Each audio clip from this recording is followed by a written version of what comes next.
Hello बेटा, this is मैं नुदनकड़ and again welcome to #commerce वाइफ। तो क्लास 12th अकाउंटेंसी चैप्टर 3 है हमारा, change in profit sharing ratio among existing partners. तो क्वेश्चन नंबर यहाँ पर कर रहे हैं हम, क्वेश्चन नंबर करेंगे 9, 7, 8 पीछे के सारे क्वेश्चन मैं अपनी प्रीवियस वीडियोज़ में करा चुकी हूँ। अगर आपको किसी क्वेश्चन में डाउट रहता है तो आप मेरी पीछे प्लेलिस्ट बना रखे हैं मैंने चैप्टर 3 के नाम से, वहाँ सीक्वेंस से सारे क्वेश्चन देख सकते हो।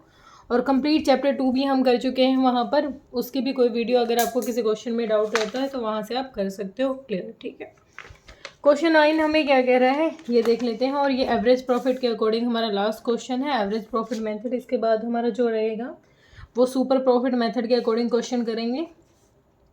तो चैप्टर क्वेश्चन 9 हमें कह रहा है कि हमें गुडविल कैलकुलेट करनी है 3 years of number purchase. 3 years purchase के अकॉर्डिंग वेटेड एवरेज मेथड से करना है हमें लास्ट 5 ईयर्स का। और यहाँ पर वेट दे रखी है हमें 1 2 3 4 5।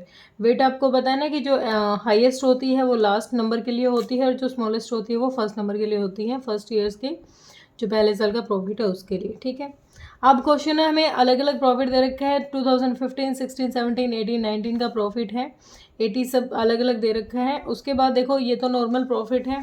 अब 16 में क्या क्या रखा है, 1,05,000 क्या है यहाँ प्रॉफिट है, लेकिन इसमें क्या है एक अबनॉर्मल लॉस है हमारा 41,500 का। तो मैं बता चुकी हूँ पिछली वीडियोस में कि बेटा अगर आपका एबनॉर्मल लॉस आ रहा है तो आप उसको ऐड बैक करोगे, और कोई एबनॉर्मल गेन है तो उसको आप लेस करोगे। ठीक है, जैसे नेक्स्ट क्वेश्चन में लॉस था 20,000 का और ये एबनॉर्मल गेन देखा रखा है तो ऑलरेडी इसको भी हम यहाँ पर लेस करेंगे। उसके बाद प्रॉफिट दे रखा है, फिर कहता है जो अलग सी चीज़ें हैं वो देखो एक बार। Closing stock as on 31 March 2015 was over valued by 40,000। अब देखो जो यहाँ प्रॉफिट दे रखा है 80,000, इस साल क्या दिखा रहा है, जो स्टॉक है वो ओवर वैल्यू दिखा रहा है 40,000। मतलब यहाँ पर 40,000 को हमने क्या दिखा रखा है, ज़्यादा अमाउंट दिखा रखा है। और ज़्यादा दिखा है तो इसका मतलब हमारे यहाँ पर क्या है, प्रॉफिट भी बढ़ गया होगा। तो प्रॉफिट बढ़ा है तो 40,000 इसको घटा देंगे क्योंकि ओवर वैल्यू है। और नेक्स्ट ईयर के लिए जो यहाँ ओवर वैल्यू दिखा रहा है तो वो नेक्स्ट ईयर के प्रॉफिट से कम होकर दिखा होगा। तो यहाँ पर क्या करेंगे, नेक्स्ट ईयर में उसको ओवर वैल्यू जो दिखा रहा है स्टॉक उसको क्या कर देंगे, ऐड कर देंगे। ठीक है, यहाँ तक क्लियर हुआ। उसके बाद क्वेश्चन क्या है, repair to machinery 60,000 were wrongly debited to machinery account. Repair करवाई थी कोई मशीन, 60,000 रुपये उस पर जो खर्चा आया था उसको रोंगली डेबिट कर दिया मशीन अकाउंट में। ठीक है, ऑन 1 जुलाई 2017। मतलब कैसे, ये चलो करके दिखाएंगे क्वेश्चन। ठीक है, उसके बाद कह रहे हैं डेप्रिसिएशन वो charge machinery at the rate 20% per annum. और कौन सा मेथड है, डिमिनिशिंग मेथड हमें यहाँ पर यूज़ करना है। अब क्वेश्चन कर लेते हैं बिल्कुल अच्छे से। आप अपनी बुक को अपने साथ रखा करो बेटा। अब मैं एक वीडियो में दोनों चीज़ें नहीं दिखा सकती, अपना पेज भी क्लियर करना है मुझे। ठीक है, आप अपने बुक को साइड में रखेंगे और अमाउंट अपना चेक करते रहेंगे। तो सबसे पहले हम क्या करेंगे, सबसे पहले हम वो कैलकुलेशन निकालेंगे। कैलकुलेशन करेंगे, किसकी कैलकुलेशन कर रहे हैं कि जो हमारा अमाउंट, जो हमारा प्रॉफिट है उसको किस तरीके से फाइनल हम अपना प्रॉफिट निकालेंगे। एडजस्ट करेंगे यहाँ पर प्रॉफिट को। तो प्रॉफिट दे रखा है हमारा 15, 16, एक सेकेंड, हाँ 2015, 2016, 2017, 2018, 2019, ये प्रॉफिट दे रखा है 5 साल का। अब जो प्रॉफिट पहले हमें गिवन है, सिंपली जो प्रॉफिट दिया हुआ है वो लिख लेते हैं। पहले जो प्रॉफिट या लॉस हमें मिला है तो यहाँ पर हमें यहाँ पर 2015 का प्रॉफिट दे रखा है बेटा 80,000। उसके बाद 16 का दे रखा है 1,05,000। यहाँ पर लॉस मिला है हमें 20,000 रुपये का। यहाँ पर 180 का क्या मिला है, प्रॉफिट है। और यहाँ भी 2 लाख का क्या है, प्रॉफिट है। ठीक है, पहले तो जो क्वेश्चन है बिल्कुल सिंपल ही हमें जो प्रॉफिट दे रखा है वो लिख लेंगे। ठीक है, आ गया समझ में, कोई दिक्कत कोई परेशानी यहाँ तो कुछ नहीं है। अब क्वेश्चन क्या कह रहा है, बिल्कुल स्टार्टिंग से लेके चलेंगे। ठीक है, पहली चीज़ तो देखो जो ऊपर इन्फॉर्मेशन में है 16 में दे रखा है कि जो आफ्टर कंसिडरिंग अबनॉर्मल लॉस। अब यहाँ पर एबनॉर्मल लॉस है, और जब मैं आपको काफ़ी बार भी बता रखा है बेटा कि अगर कोई एबनॉर्मल लॉस है तो आप प्लीज़ उसको ऐड कर दो। ऐड क्या कर देंगे, एबनॉर्मल लॉस। एबनॉर्मल लॉस को क्या करेंगे, ऐड कर देंगे। किसका है एबनॉर्मल लॉस, हमारा 2016 का है। और कितना अमाउंट है यहाँ पर एबनॉर्मल लॉस का, हमारा 41,500। तो ये ऐड हो जाएगा। ठीक है, बाकी किसी का कुछ नहीं है। अब आगे दे रखा है एबनॉर्मल, यहाँ पर गेन भी दे रखा है, कौन सी ईयर का एबनॉर्मल गेन हुआ है। अगर कोई एबनॉर्मल गेन होता है तो वो आप क्या करते हो, वो दोबारा से क्या कर दोगे, माइनस कर दोगे। तो ये माइनस तो बेचारे को लॉस तो था ही, अब यहाँ पर 40,000 दोबारा से बता दिया कि ये कोई गेन था।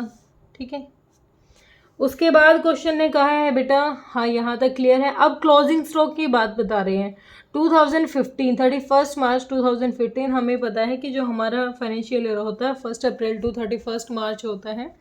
तो 2015 का जो ओवर वैल्यूड स्टॉक दिखा रहा है, अब स्टॉक ओवर वैल्यू दिखा रहे हैं तो उसको भी लेस कर देंगे, लेस ओवर वैल्यूड स्टॉक। यहाँ पर दिखा रहा है ओवर वैल्यू 40,000 रुपये, यहाँ क्या कर देंगे, लेस कर देंगे। अब जो ओवर वैल्यूड दिखा रहा था वो अगले ईयर के लिए क्या हो जाएगा, ओपनिंग स्टॉक हो जाएगा, तो उसको ऐड कर देंगे, add opening stock over valued, add कर देंगे। किसका हो जाएगा, 2016 का इतना हो जाएगा 40,000। ठीक है, अब आगे क्वेश्चन ने कहा है कि एक गलती से जो रिपेयर करवाई थी मशीन का अमाउंट वो किस में डेबिट कर दिया, हमने मशीनरी अकाउंट में कर दिया। मतलब हम यहाँ लगा के चलते हैं कि एक जनरल एंट्री पास की होगी हमने उस टाइम, तो जनरल एंट्री जो पास होनी थी वो होनी थी कि जो रिपेयर करवाया है मशीनरी का टू कैश, ऐसे की होगी हमने जनरल एंट्री। ठीक है, लेकिन वो रोंगली डेबिट हो गया। रोंगली डेबिट कैसे, वो ऐसे कर दिया कि मशीनरी हमने क्या कर दी, परचेज कर दी कैश में, रोंगली डेबिट हो गया। अब यहाँ पर हमें करना तो उसको रिपेयर में दिखाना था, लेकिन क्या दिखा दिया कि वो तो एक एसेट है, एक एसेट ट्रीट कर दी। अब वो एक एसेट दिख गई तो कहीं ना कहीं वो फर्म के लिए फ़ायदा हो गया, और उस एसेट पे हमने क्या लगा दिया, क्वेश्चन ने कहा है कि 20% आपने वो इंटरेस्ट भी लगा दिया, डेप्रिसिएशन भी लगा दिया होगा। अब एक तो रॉन्ग एंट्री कर दी, ऊपर से उस पर डेप्रिसिएशन भी दे दिया है। एसेट पे तो डेप्रिसिएशन लगता ही है। अब देखो, अगर डेप्रिसिएशन नॉर्मली हमें चार्ज करना होता है तो हम माइनस ही करते हैं, लेकिन ये एंट्री रॉन्गली डेबिट है। अब रॉन्गली डेबिट है, यहाँ से इंटरेस्ट, यहाँ से डेप्रिसिएशन पहले चार्ज कर रखा है। तो यहाँ पर दो चीज़ों का ध्यान रखना है। पहली तो क्या, जो रिपेयर का दिखा रखा है अमाउंट की, जो हमें रखना ही नहीं था, जो रॉन्गली डेबिट है, उसकी वजह से अब देखो मशीन का खर्चा दिखाया, तो खर्चा दिखा के चीज़ से हमने पैसा ज़्यादा किया, मतलब वहाँ से पैसा क्या किया था, वहाँ दिखा रखा था, एक्स्ट्रा दिखा रखा था, जहाँ ज़रूरत थी वहाँ काटा नहीं। ठीक है, तो यहाँ पर लेस कर देंगे। क्या लेस कर देंगे, जो रिपेयर एक्सपेंस था, रिपेयर का जो एक्सपेंस था उसको लेस कर देंगे। रिपेयर एक्सपेंस कितना था, 60,000 रुपये का। और कौन से साल का दे रखा है 60,000 बेटा, ये एक सेकेंड देखो मुझे, हाँ 1 जुलाई 2017 है, तो ये जुलाई 2017 कब आया होगा, 2018 का मान के चलेंगे, ये 2018 के, क्योंकि 1 अप्रैल से 31 मार्च तक होता है ना 60,000 रुपये। ठीक है, हो गया यहाँ तक बिल्कुल क्लियर, कोई दिक्कत कोई परेशानी यहाँ तक नहीं। ठीक है, अब देखो एक चीज़, यहाँ पर हमने डेप्रिसिएशन को लेस कर दिया होगा एसेट के अकॉर्डिंग, यहाँ पर डेप्रिसिएशन को हमने क्या कर दिया होगा, लेस कर दिया होगा। अब उस डेप्रिसिएशन को दोबारा से ऐड कर दो भाई, जो डेप्रिसिएशन की वैल्यू हमने लेस की थी, डेप्रिसिएशन को ऐड कर देंगे। तो डेप्रिसिएशन देखो, अब यहाँ पर डेप्रिसिएशन लगाया होगा हमने मशीन के अकॉर्डिंग, और यहाँ पर मशीनरी का कितना अमाउंट था, 60,000 रुपये था। अब 60,000 रुपये था मशीनरी का। ठीक है, ये डेप्रिसिएशन के लिए वर्किंग नोट लिख लीजिए, 60,000 था। और कब था, 1 जुलाई से, तो 1 जुलाई के अकॉर्डिंग कितने मंथ का हो जाएगा, यहाँ पर बताइए जल्दी से, 1 जुलाई के अकॉर्डिंग कितने मंथ का लग जाएगा डेप्रिसिएशन, 1 जुलाई के अकॉर्डिंग लग जाएगा 9 मंथ का। 1 जुलाई से मार्च तक देखो कितने महीने हो गए, 9 महीने हो गए। और कितना परसेंट है बेटा, 20% है, 9 मंथ है और 20%। ठीक है, 0 से 0 गई, 3 3 जा 3 4 जा 4 5 जा 5 3 जा 15 15 6 जा 15 6 जा, तो ये आ गया 9,000 रुपये। कितना आ गया, 9,000 रुपये। तो इस साल पे जो डेप्रिसिएशन लगा होगा मशीन पे 9,000 रुपये, उसको हमने ऐड कर दिया। अब अगले साल का भी है, और कौन सा मेथड यूज़ कर रहे हैं, डिमिनिशिंग मेथड यूज़ कर रहे हैं, मतलब जो वैल्यू आ रही है उसको साथ के साथ डेप्रिसिएशन को घटा के चलो। तो 60,000 तो ये था ही, इसमें कितना घटा देंगे, 9,000, कितना आ गया, 51,000। 51,000 का दोबारा से 20% निकाल देंगे, क्योंकि पूरे साल का निकालना है ना ये तो। अब इसमें तो ईयर का कोई झंझट है ही नहीं, तो यहाँ पर इसको काटा, 0 0 और 2 1 जा 2 और 2 5 जा 10। तो यहाँ पर कितना डेप्रिसिएशन लग गया होगा, यहाँ पर लगा होगा 10 200। इसको भी हमने ऐड कर दिया, ठीक है। अब यहाँ पर बैलेंस निकाल लो। अब यहाँ पर बैलेंस निकाल लेते हैं। तो 2015 का कितना हो जाएगा, ये लेस किया था 40,000, तो कितना आ गया, 40,000 आ गया। यहाँ क्या किया है, 1,5 था जिसमें ऐड किया है 41,50, ठीक है, और ऐड किया है 40, तो कितना हो गया 40, और ये 1,86 हो जाएगा, 1,86,000 हो जाएगा। अब यहाँ पर 20,000 तो था ही बेचारे के पास, 40,000 ये और माइनस का हो गया, तो यहाँ पर लॉस कितना हो गया, 60,000 का लॉस हो गया यहाँ। अब 1,80 अमाउंट था जिसमें से 60,000 रोंगली डेबिटेड थे, वो हमने लेस कर दिए हैं, 1,20 रह गया। 1,20 में 9,000 जो डेप्रिसिएशन चार्ज किया होगा उसको ऐड बैक कर दिया क्योंकि वो रोंगली डेबिटेड था, तो ये 1,29 हो गया। और यहाँ पर कितना हो जाएगा हमारा, 2,10,200 रुपये, ठीक है, 2,10,200। अब इस प्रॉफिट को ऐड कर दो और इनको माइनस कर दो।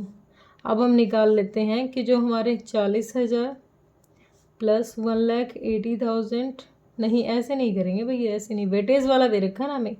अब वेटेज वाले के अकॉर्डिंग, चलो वेट के अकॉर्डिंग कैसे निकालते थे हम निकाल लेते हैं। पहले यहाँ ईयर्स लिख लेते हैं, प्रॉफिट लिखते हैं जितना हमारा आया है, वेट लिख लेंगे यहाँ पर, और जितना भी हमारा प्रोडक्ट है, टोटल प्रोडक्ट होगा यहाँ पर।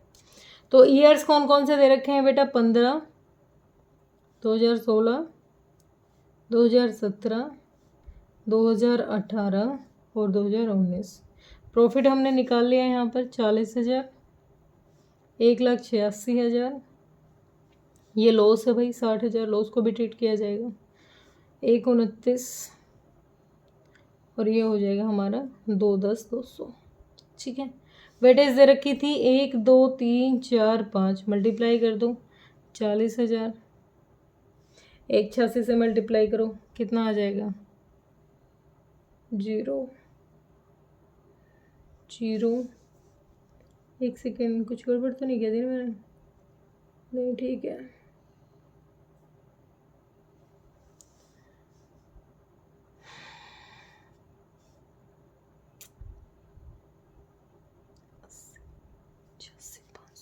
एक चीज़ छोड़ दी, यहाँ पर 500 है क्योंकि यहाँ पर एक 500 का अमाउंट भी था ना, 1,86 500 अमाउंट है, ठीक है। 2 5 जा 10, 2 6 जा 12, 3 2 8 जा 16 और एक 70, 2 1 जा 2 और 3, ठीक है, ये आ गया। उसके बाद ये देख लेते हैं, लॉस है, कोई दिक्कत नहीं है, मल्टीप्लाई तो इसकी भी करनी पड़ेगी, ये लॉस ले लिया। उसके बाद यहाँ पर मल्टीप्लाई करो बेटा, इसका आ जाएगा 0 0 0, 4 दूनी 8 9 10 11, 5 16 आ गया। इसका और कर लेते हैं 0 0 0 1 5 10। टोटल देख लो, टोटल 5 4 9 9 3 11 9 3 12, तो 14 1 15, और ये टोटल करो, ये हो जाएगा हमारा 0 0 0। 1,80 को घटा देंगे बेटा यहाँ पर, तो ये आ जाएगा 1,80 को घटाने के बाद 18 लाख, ठीक है, आ गया।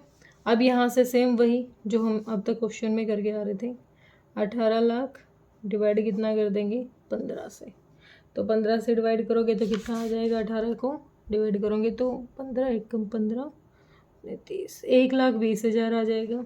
और यहाँ पर नंबर ऑफ ईयर्स परचेज कितने दे रखे हैं गुडविल के लिए, अब गुडविल निकालने के लिए नंबर ऑफ ईयर्स परचेज, अब गुडविल निकाल लेते हैं अपनी, 1,20,000, नंबर ऑफ ईयर्स परचेज दे रखे हैं 3, तो अमाउंट आ जाएगा हमारे यहाँ पर, एक सेकेंड, 3 ही साल दे रखे हैं, हाँ 3,60,000, कितना आ जाएगा हमारा अमाउंट, ये आ जाएगा 3,60,000। तो बिल्कुल सिंपल सा क्वेश्चन था, ज़्यादा कुछ दिक्कत नहीं थी, बस ये आपको एडजस्टेड प्रॉफिट निकालना आना चाहिए कि जो अगर आपको एबनॉर्मल लॉस मिल रहा है या फिर रॉन्ग डेबिटेड है उसको किस तरीके से ट्रीट करना है, ठीक है बेटा। और अगर आपको मेरी वीडियोस पसंद आ रही है तो मेरे चैनल को सब्सक्राइब कीजिए और मेरी वीडियोस को लाइक एंड शेयर कीजिए। Thank you so much.